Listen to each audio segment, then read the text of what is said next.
Hello students, in this video we start our new chapter of class 11th physics. This is chapter number 12 and the name of the chapter is thermodynamics. So first, what is thermodynamics?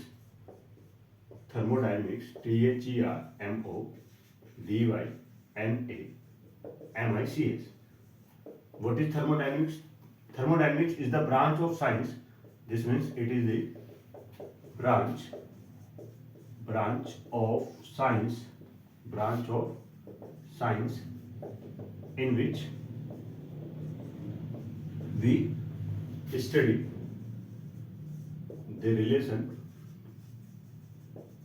we study the relation between heat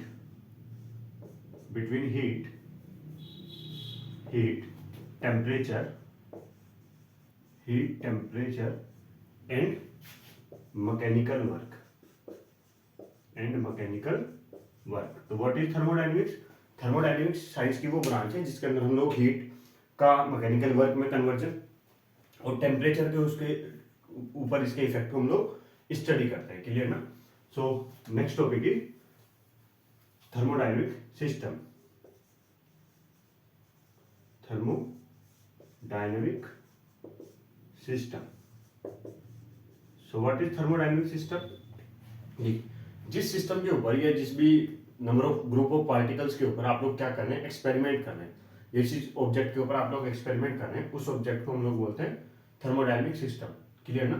तो what is thermo, जैसे आपको अगर एक bowl के अंदर, एक container के अंदर अगर आपको कोई लिक्विड आपने फिल कर दिया, वाटर वगैरह, और इसको आपको हीट करना है तो आपने बर्नर के ऊपर इसको रखा.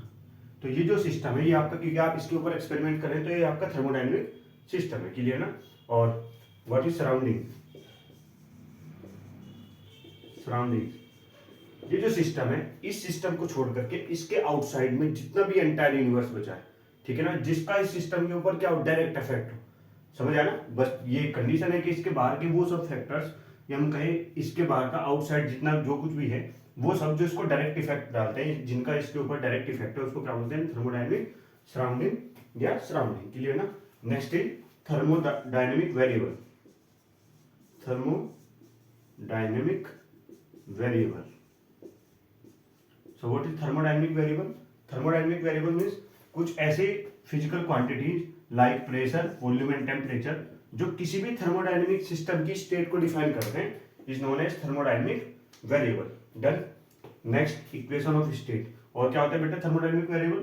Pressure, volume, temperature. Next is equation of state. So what is equation of state? Equation of state is nothing, simply the relation between thermodynamic variables is known as equation of state. किसी भी system के जो thermodynamic variables होते हैं उनमें जो mathematical relation है उसको हम बोलते हैं इक्वेशन ऑफ स्टेट. जैसे अगर हम आइडियल गैस के लिए बात करें तो इक्वेशन ऑफ स्टेट होती है PV इक्वल्स टू nRT. अगर हम रियल गैस की बात करें P plus A upon V square into V minus V equals to RT. ये रियल गैसेज के लिए, ये आइडियल गैसेज के लिए. तो इसको क्या बोलते हैं? Equation of state. Done. Next is thermal equilibrium. So what is thermal equilibrium? Next is thermal equilibrium. Thermal equilibrium. So what is thermal equilibrium? So thermal equilibrium simply if two objects have same temperature. This means if we have two systems A and B, this is system A and this is system B. If temperature of A is TA and temperature of B is TB, then if temperature of TA is equals to temperature of TB, this means A and B have both have same temperature. Clear na? If A and B both have same temperature, then TA is equals to TB and both A and B is said to be in the state of thermal equilibrium. तब क्या बोलेंगे? A और B दोनों किसमें? Thermal equilibrium में. This means कुछ नहीं होता बेटा, अगर दो सिस्टम का जो टेम्परेचर है वो सेम रहे तो इसका मतलब ये है कि वो किसमें? थर्मल इक्विलिब्रियम में. क्लियर हो गया ना? Thermal means temperature. Thermal equilibrium. Done. तो this is thermal equilibrium. Temperature same रहता है ऑब्जेक्ट्स का या सिस्टम का हमारे पास. Next is thermodynamic equilibrium. Thermodynamic equilibrium, thermodynamic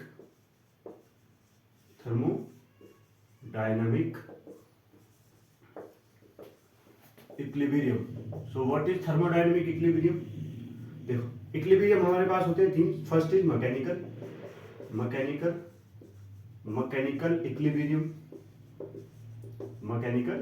equilibrium, second is chemical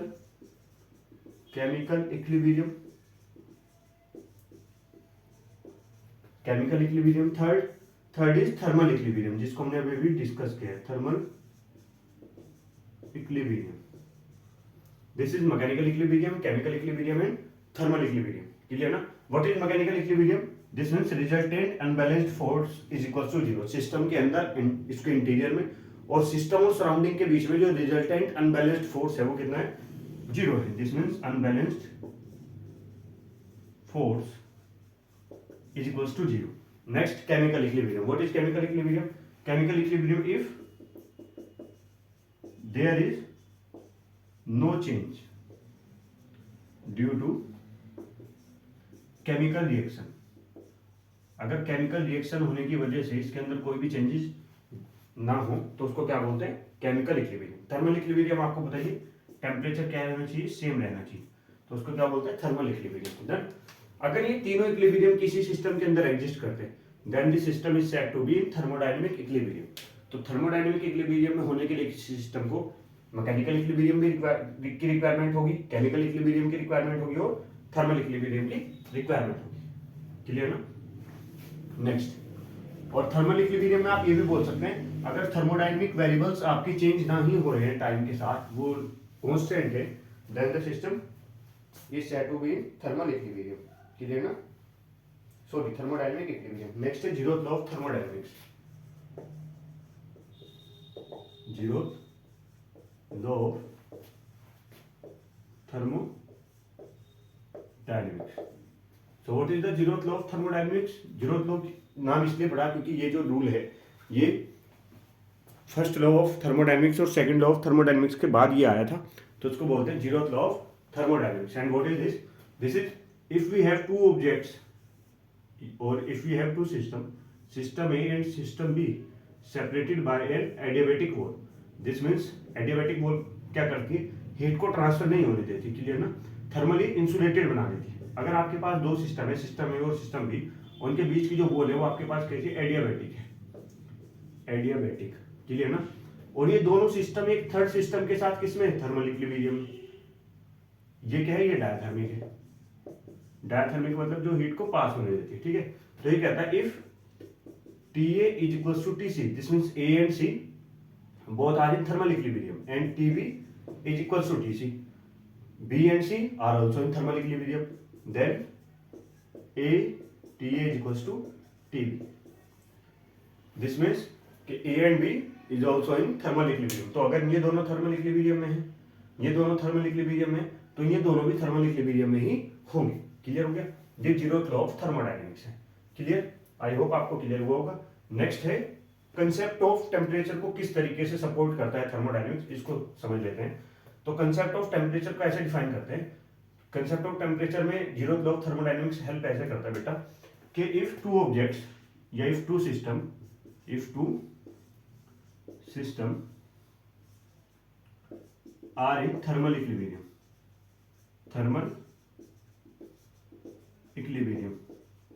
अगर दो सिस्टम आपके किसमें? Thermal equilibrium, then their temperature remains same. तब उनके टेम्परेचर क्या रहेंगे? सेम रहेंगे। क्लियर हो गया ना? दिस मीन्स उनके अंदर थर्मल इक्विलिब्रियम अगर है तो उनका टेम्परेचर क्या है? सेम।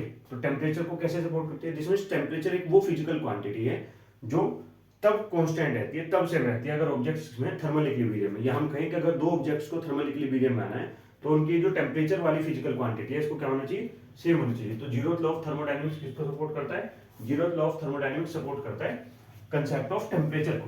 क्लियर ना? और इसी के बाद ही टेम्परेचर को फंडामेंटल क्वांटिटी कंसीडर किया था। क्लियर हुआ? ठीक है। मतलब टेम्परेचर को ज़्यादा फंडामेंटली डिफाइन करने के लिए हम लोग इसका यूज करते हैं, ठीक है। नेक्स्ट आपके पास है internal energy. Internal energy, so what is internal energy? देखो कोई भी सिस्टम हमारे पास होता है तो उस सिस्टम जो है वो मॉलिक्यूल्स, एटम्स, इनसे मिलकर बना होता है, क्लियर ना। ये जो मॉलिक्यूल्स है कई बार इनके पास सिर्फ काइनेटिक एनर्जी एग्जिस्ट करती है, कई बार इनके पास काइनेटिक एनर्जी और पोटेंशियल एनर्जी दोनों होती है, ठीक है। कई बार इनके पास सिर्फ और सिर्फ पोटेंशियल एनर्जी होती है। जैसे अगर हम रियल गैस की बात करें तो रियल गैस के पास सिर्फ और सिर्फ क्या होती है, kinetic energy. Sorry, ideal gas के लिए काइनेटिक एनर्जी होती है। अगर हम रियल गैस की बात करें तो काइनेटिक और पोटेंशियल दोनों एनर्जी होती है।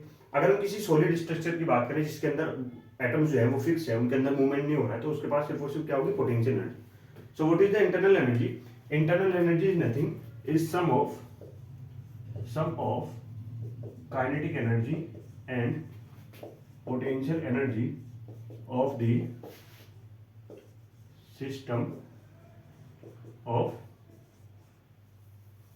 the system or of the system of particle, clear हो गया ना।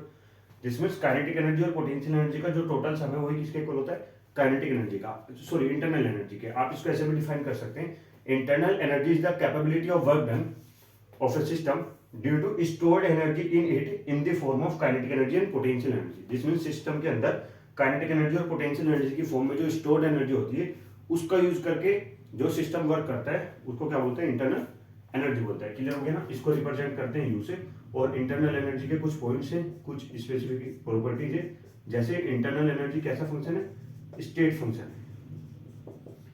स्टेट पे डिपेंड करता है, इनिशियल स्टेट और फाइनल स्टेट पे पाथ इंडिपेंडेंट रहता है। सेकंड, रियल गैसेस के लिए अगर हम बात करें, for real gas, so internal energy जो फंक्शन ऑफ टेम्परेचर है, वॉल्यूम।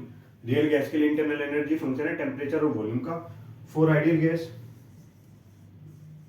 गैस के लिए अगर हम बात करें तो internal energy is a function of temperature only. तो ये किसका फंक्शन रहता है, टेम्परेचर का फंक्शन रहता है, क्लियर, ठीक है। नेक्स्ट, अगर इंटरनल एनर्जी इंक्रीज हो रही है, इंक्रीज इन इंटरनल एनर्जी, अगर इंक्रीज इन इंटरनल एनर्जी है तो उसको आप पॉजिटिव लेकर के चलेंगे।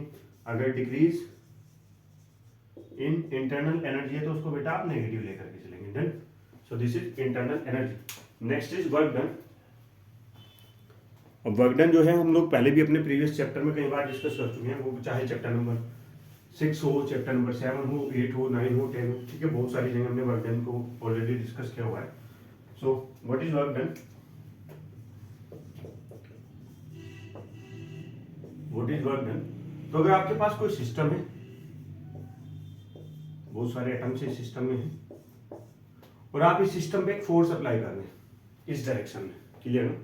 अगर आपके पास वर्क डन है और सॉरी अगर आपके पास एक सिस्टम है और आपने उस पर एक फोर्स अप्लाई किया हुआ है, तो अगर सिस्टम के अंदर इस डायरेक्शन में कोई भी चेंजेस ऑब्जर्व हम लोग करते हैं, वो डिस्प्लेसमेंट हो जाए, पूरा सिस्टम में क्या हो जाए, पूरा सिस्टम डिस्प्लेस्ड हो जाए, जिसका एक्सपेंशन हो जाए, जिसका कंप्रेशन हो जाए,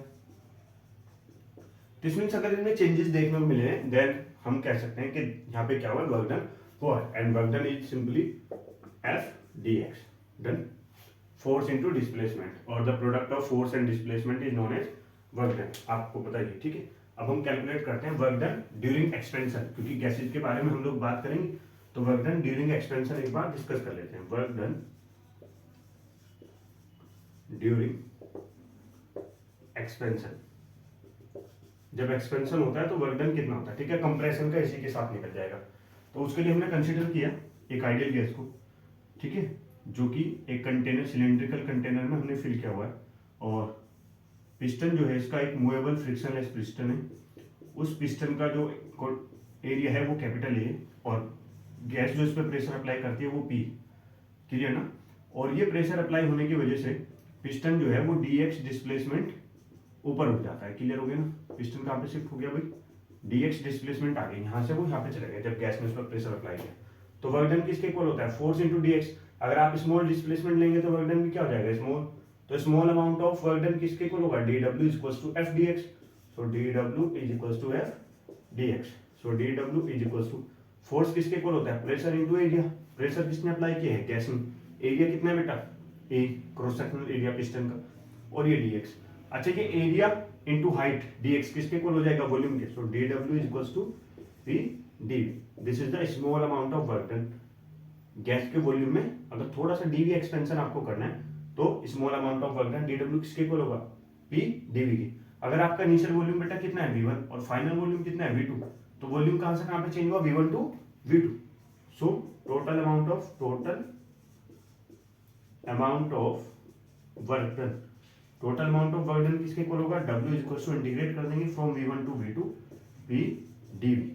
सो this is the total amount of work done in terms of pressure and volume during expansion. ठीक है, ये वर्क डन हमेशा पॉजिटिव आएगा, और जब हम कंप्रेशन के लिए वर्क डन ऑब्जर्व करेंगे तो वो हमेशा क्या आएगा बेटा, नेगेटिव आएगा। ठीक है, क्योंकि कंप्रेशन में क्या होता है, वॉल्यूम डिक्रीज हो जाता है। क्लियर ना। नेक्स्ट हमारे पास है indicator diagram. So what is indicator diagram, indicator diagram is nothing, indicator diagram। so what is indicator diagram, indicator diagram simply it is nothing। अगर हम किसी थर्मोडायनेमिक सिस्टम की स्टेट को उसके कोई दो वेरिएबल्स लेकर के ग्राफिकल रिप्रेजेंट करने, तो वो जो ग्राफिकल रिप्रेजेंटेशन है उसको बोलते हैं इंडिकेटर डायग्राम। तो ये क्या है, इट इज ग्राफिकल